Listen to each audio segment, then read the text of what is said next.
Kavan Scott and George Gianti explore what has become of Keeve Trennis after her connection to the Drengir, as she is sent on her first lone mission to stop the Nihil from taking over a space station. Kavan Scott continues the Drengir storyline in a really great way, focusing on the connection Keeve now has to the Great Progenitor, and how the being is just messing with the Jedi, making her doubt herself even more, as well as beginning a possible journey towards the dark side, or at least touching the dark side and exploring that option. I really like the vision that Keeve got thanks to the things it teased out, like the eventual fall of the Jedi and the rise of the Sith, as well as the whole circle is complete, the whole cycle of the Force is circular and everything. I thought that was really great. We're also reintroduced to Orla Jareni here, a character who was in the High Republic novels, and this is her first time in the comics. And I like here that she's going to be a sort of mentor to Keeve, and sort of someone who can shepherd her maybe back to the light side of the Force, and I really hope we get to experience more of the Wayseeker Jedi, since they're very much like the Ronin the Jedi are actually based on, traveling from place to place wherever the Force takes them. It's such a cool offshoot of just a normal Jedi Knight, and I'm looking forward to her being sort of a second main character in this portion of the story.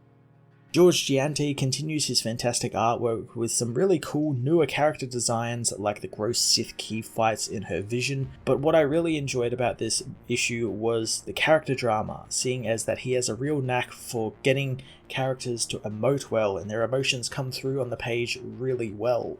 The High Republic issue 7 continues the Drengir storyline in a fantastic way, focusing on Keeve Trennis' new connection to the cosmic horror and how it is affecting her path through the light side of the Force. I'm going to give this issue a 9 out of 10. The High Republic issue 7 finds Keeve Trennis awaken in an unknown forest, calling out to anyone as she ignites her saber, hearing a voice that says all she can be is no one. Canry finds the Jedi, as does Bartol and Jullus, all of who have no idea where they are. Keeve wonders how the Rodian is there since the Drengir killed him, but he doesn't care as she shows Keeve a garden space station. The woman knows that she's seen that before as a ghostly woman in a cloak begins asking her what she's waiting for. She finds herself suddenly alone in the forest again when she is suddenly attacked by a Sith, barely able to defend herself from his crimson blade. The Sith wonders how she could stop them, but Keeve has no idea who this guy is as she suddenly says the harvest will be protected. She wonders why she said that as the Sith stabs her, saying that the harvest will be theirs. Keeve drops her saber, unable to move as the ghost returns, asking what or who is stopping her. Hooded beings form a circle around her, saying the circle is now complete as the Sith says the circle shall be forever. Keeve awakens from her meditation on the Starlight Beacon, called by Dr. Janol, who has been monitoring the wrist guards the Jedi had fitted to her in order to keep her vitals unchecked, knowing that they just spiked. She says that she was meditating, appreciating the doctor checking in on her, but she is fine, as she sees the reflection of the Great Progenitor in the mirror.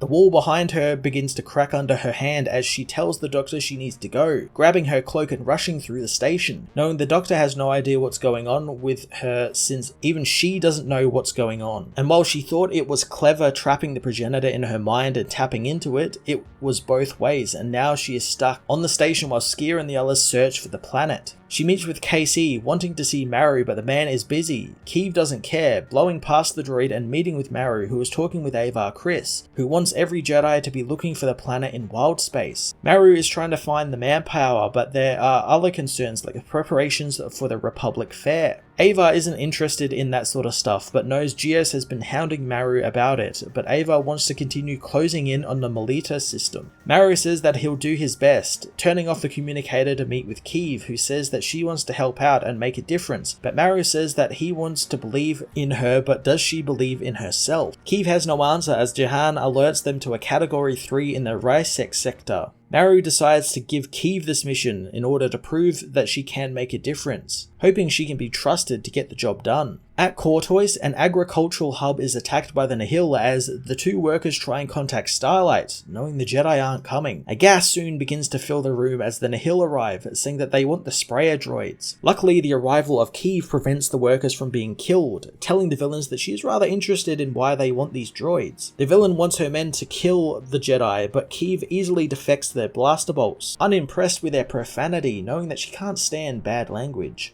After wounding one of the men, she is attacked by the Nihil leader, who hits her in the head with the spear he has. The The hit to the head makes her see the Sith again as the Nihil take the workers, knowing that they thought killing a Jedi would be harder. A piece of machinery smashes into the Nihil as another Jedi reveals themselves. Keeve thinks she should thank the Master, but Jedi Master Jareni doesn't think so just yet, learning who Keeve is. Keeve notices that she looks exactly like the Ghost Lady from her vision earlier on as they arrest the Nihil, tending to the workers as Jareni says that she follows the distress call, clearing out the gas in the air as she reveals that she's actually a Wayseeker Jedi, and she goes where the Force leads them. And the Force led her there, but not for the Nihil, but for the Jedi in danger of losing herself. Keeve doesn't know what she means as Jareni says that she got the message from Ava for all available Jedi to help in the search for the Drengir.